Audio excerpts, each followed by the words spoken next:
اب آ جائیں جی صرف سورۃ القدر، باقی ڈیٹیل مسئلہ 44 آپ دیکھ لیں، بلکہ آپ یوٹیوب پہ شب قدر، شب برات یہ لکھیں تو انشاءاللہ سب سے ٹاپ پہ میرے کلپ کھلے گا. لاکھوں لوگوں نے یہ ویڈیوز دیکھی ہوئی ہیں میری، اور ساتھ میرا نام لکھ دیں تو آسانی سے یوٹیوب کو پتہ چل جائے گا. حافظہ اللہ تعالی. بسم اللہ الرحمن الرحیم. انا انزلناہ فی لیلۃ القدر، بے شک ہم ہی نے نازل کیا ہے اس قرآن کو ایک قدر والی رات میں، جس میں تقدیر کے فیصلے لکھے جاتے ہیں، ایک عزت والی رات ہے. وما ادراک ما لیلۃ القدر، اور تم کیا جانو کہ لیلۃ القدر کیا ہے. لیلۃ القدر خیر من الف شہر، لیلۃ القدر جو ہے وہ تو 1000 مہینوں سے بڑھ کر ہے. یعنی اگر کوئی شخص 1000 مہینے تک عبادت کرے اور اس ایک رات میں نفلی عبادت کر دے تو اس کے ایکویلنٹ ہے. یہ نہیں ہے کہ کوئی بندہ ہے اس رات میں نماز پڑھ لے اس کے بعد اس کو جو ہے وہ 81-82 سال تک نماز پڑھنے کی ضرورت ہی کوئی نہیں ہے.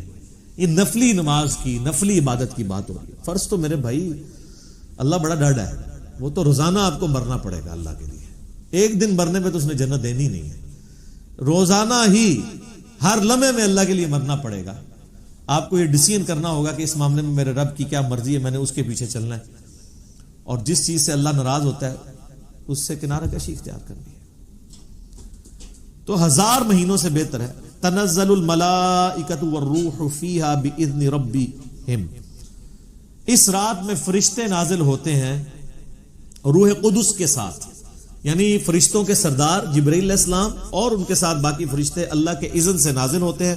من کل امر، ہر کام اللہ کی طرف سے لے کر. یعنی اللہ تعالیٰ جو فرشتوں کے ذمہ کام کرتا ہے وہ اس رات کے اندر ان کا نزول ہوتا ہے.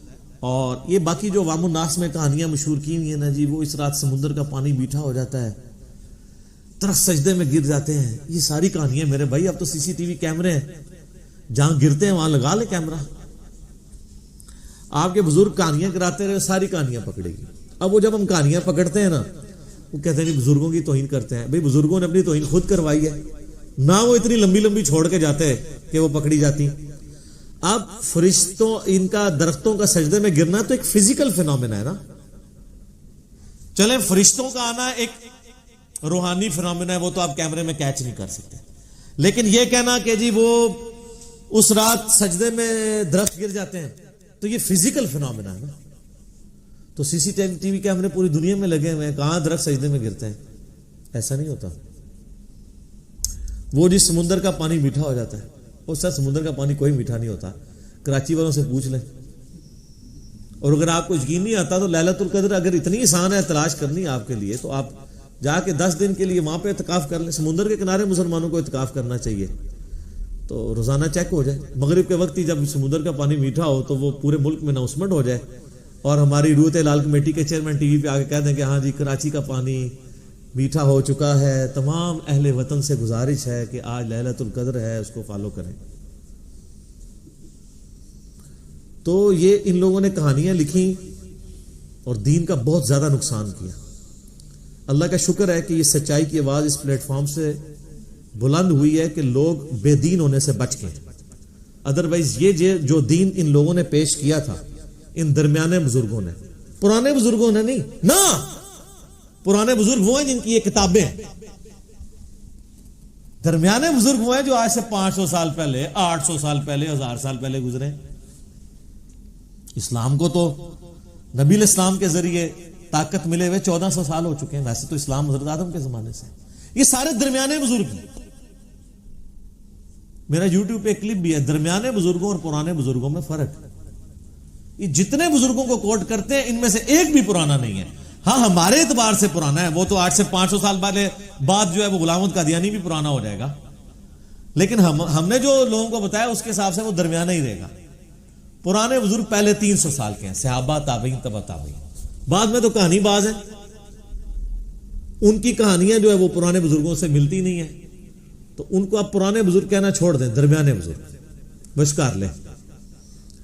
تو ان کی کہانیاں پکڑی گئی اور پتہ نہیں کیا کچھ مشہور کیا ہوا ان لوگوں نے، اور اس کی وجہ سے پھر مصیبت. اچھا پھر لوگ تلاش، وہ کہتے ہیں شب قدر تلاش کرنی ہے. تلاش کر کے کیا نکالنا ہے اس میں سے؟ آپ نے تلاش کرنے سے مراد جو احادیث میں ہے وہ یہ ہے کہ آپ نے اس رات میں عبادت کرنی ہے. وہ تو نبی صلی اللہ علیہ وآلہ وسلم ان کے صحابہ نے بھی رات کو عبادت کی ہے، اور وہ آپ نے 5 کی 5 تاک راتیں زندہ رکھنی ہے عبادت کے ذریعے. یہ نہیں ہونا کہ آپ کو کوئی اشارہ آ جانا ہے کہ کچھ چیز نظر آ جانی. صحابہ کو تو کوئی نظر نہیں آئی ہے. بتائیں کس حدیث میں لکھا ہوا ہے کہ کوئی صحابی کہ جی مجھے یہ بڑا ایکسپیرینس ہوا ہے، مجھے پتا چل گیا کہ یہ رات ہے. وہ سارے بیچارے تلاش ہی کرتے تھے. بیسیکلی اللہ تعالیٰ نے یہ ایک مسلمانوں کے لیے اس کے اندر ایک اپرچونٹی رکھی ہے کہ چلیں جو پوری رمضان میں باقی راتوں میں قیام اللیل نہیں کر سکا، کم از کم آخری راتوں میں کر لے. اور اسی کے لیے اعتکاف بھی کیا جاتا ہے کہ اللہ تعالیٰ اس کی برکت سے اس کے لیے آسانیوں والا معاملہ کر دے گا. بس سے زیادہ کچھ بھی نہیں ہے.